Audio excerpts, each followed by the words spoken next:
This is the Vivo X200 Pro, and I've been using it for about a month. And the reason why I wanted to review this phone is a lot of people are calling this the best phone of 2024. And one thing everybody's calling it is the best camera phone of 2024. Now, the latter, I kind of agree. The camera system on this is incredible, but the best phone of 2024 is a little bit of a stretch, okay? And I'll get to that shortly. But look, it's not perfect, just like every phone that's out there. There's always sacrifices to be made, and I do want to start with the design. It looks like a normal, typical smartphone, but the one thing that it has that's a little bit different than most other phones is the massive camera bump on the back of the phone. Now, I get why they did this. There's a big sensor inside of here for the camera. It's over an inch, it takes up a lot of space, you gotta build the housing for it, okay? And they did make it look as nice as possible. They have this sort of ribbed ring going around the entire device. They have the partnership with Zeiss. You do get a lot of cruft inside of these crevices, but it does take up a lot of space. When you're holding the phone, it feels like you're holding half a phone. There's just not a lot of space for your hand to hold it, and it just makes the phone feel a bit awkward. It's completely top heavy. Even when you rest it on the table like this, you have a huge slant. It reminds me of a skateboard ramp. Like you could get your kid to play with his cars, have it go across the phone and kind of jump off the edge, right? That's the kind of space you have when this thing is resting on the table. The good news is it doesn't rock. So like if you're using the phone, it's not gonna rock on the table if that's the way you use it, but it does take up a lot of space. The entire sides of the phone are made out of a brushed aluminum. It feels good to hold. It's fairly flat, a little slippery, but not slippery enough that I feel like everyone should just go out and buy a case. The one thing that I don't like is the curved edges. I'm not a fan of curved edges. I don't care how small they are. I don't want them on phones. I prefer flat displays. Now, thankfully, the depth of these edges are not that drastic, and for most people, it's not going to affect your typing, and I feel like most people putting a case on it will completely eliminate that. You do have dual speakers. They sound fantastic. I don't think they're better than the iPhone, but I'm going to play a little sample for you, and you guys let me know which one sounds better.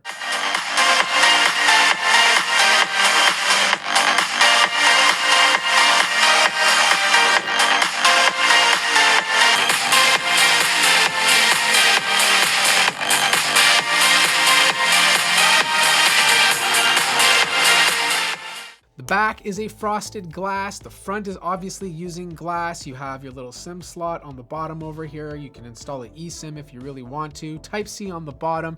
And a couple of you Canadians out there asked me if this works on Canada's networks. I have a telesim inside of here and I have no problems getting 5G and I haven't had any network issues whatsoever. The overall phone weighs about 223 grams, so it's not the lightest phone on the market, but what's really cool, it's actually IP69 water resistant. Most phones are IP68, so you do have a little bit more protection if you end up dropping in the water or spraying a sort of jet stream at it. The buttons are well placed, they're very clicky, they feel very premium, and the haptics on this guy are also nice and deep, like they feel very good to use. But one of the main features that really stuck out to me was this display. It's absolutely gorgeous. The OLED display looks great, the colors are crisp, it's vibrant, it's 2800 by 1260, 6.78 inches, 120 hertz. It's an LTPO panel, so it can ramp all the way down to 1 hertz. I'm getting about a 2000 nit brightness outdoors, which is really bright for a smartphone, but the peak brightness on this guy is 4500 nits. You're not going to see that unless you're playing HDR content,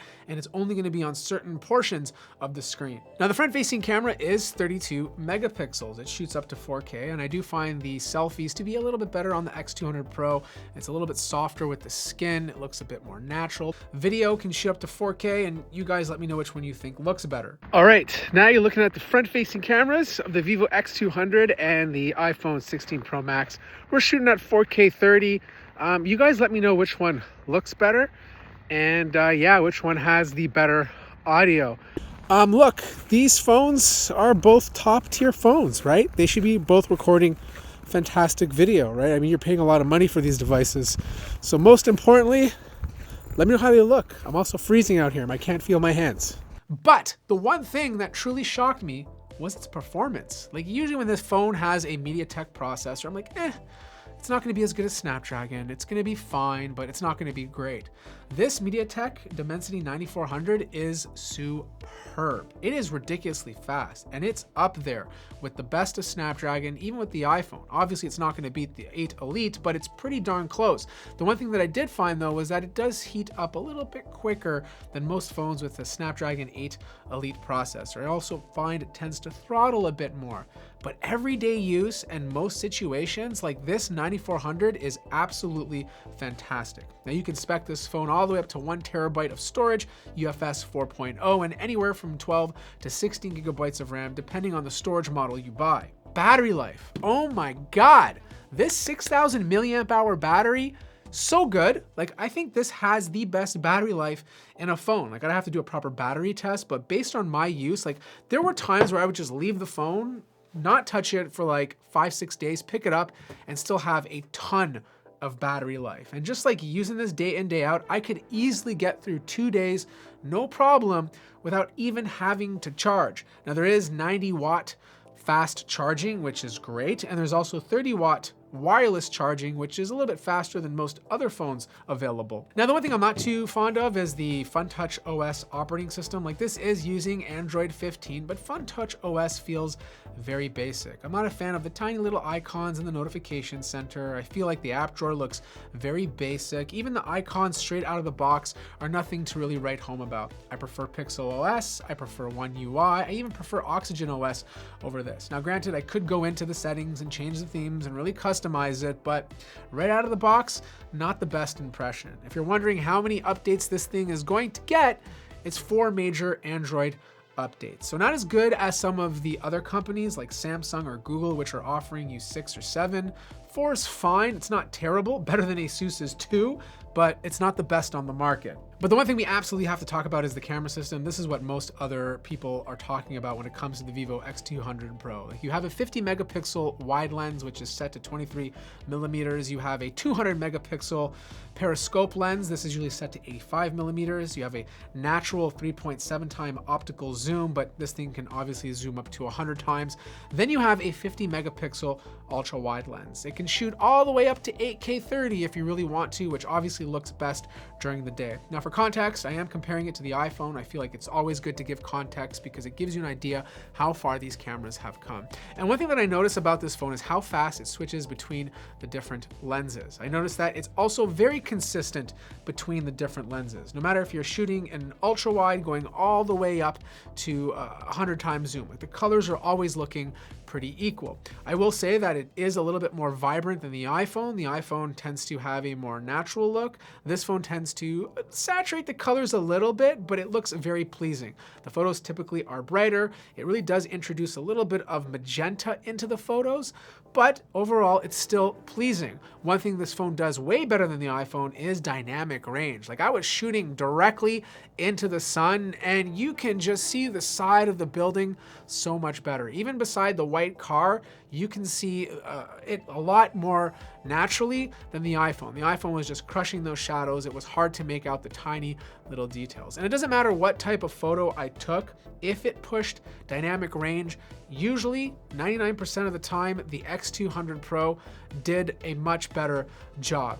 But the one reason why I like this phone is for its zoom capabilities. Like, the zooming on this phone is some of the best, but it's not perfect. Like, if I compare it to the iPhone, it obviously crushes it because you have a higher megapixel sensor, you can crop in more, you can get cleaner shots, it has a proper periscope telephoto lens. Like, it just always looks better when you're zooming in. In fact, I actually took this to a hockey game and I was sitting pretty far away and you couldn't really get clean shots if you zoomed in all the way with the iPhone. Its max digital zoom is 25 times, whereas with this guy, you can go all the way up to 100. And this phone just took some crazy clean photos. Like, it looked really good. But I did notice some little nonsense going on. It tends to make people look like AI. It smooths the skin way too much to the point where it just looks like you're doing an oil painting. It's bad sometimes, like really bad. Like, this one of Mitch Marner just looks so weird. You know, like, obviously I still prefer this photo over the iPhones because it looks cleaner. The iPhone's just a digital noisy mess. But what is it doing to its face? Even the people behind him look all warped and smushy. So there's a lot of little AI going on with this phone that kind of turns images into oil paintings because it's trying to compensate for these tiny little sensors. Now, 4K video was actually very pleasing on this phone. I was comparing it to the iPhone. I didn't really look at it and say, oh my God, the iPhone is so much better. I still think the iPhone is better, but it's not like drastic or anything. The overall stabilization of this phone is superb. Everything looks nice and crisp. I don't have any major complaints. In terms of nighttime photography, it really did a good job. Much better than the iPhone. Images looked so much crispier, you had more dynamic range, it looked brighter, and the bokeh with this phone, so good, even at night. Like, I put this phone very close to a light bulb, and in the background you had more light bulbs, and you got that really cool bokeh effect. With the iPhone, I just couldn't do that at night, and this is what makes this camera completely different. So yeah, overall, I'd prefer for photos using the Vivo, but at the end of the day, I'd probably still prefer video slightly on the iPhone. Look, I love this phone. It's a fantastic phone, but best phone of 2024? I don't know, you know, like the Samsung phone, the S24 Ultra, for example, is still the best phone of 2024 to me. I think it has everything you need in a phone. It doesn't have a better camera system than this, but it's still a pretty good camera system. And you just get a better software experience, longer support, the S Pen. You have that wonderful, wonderful display that can basically use that matte cover to reduce reflections. I still think that holds true.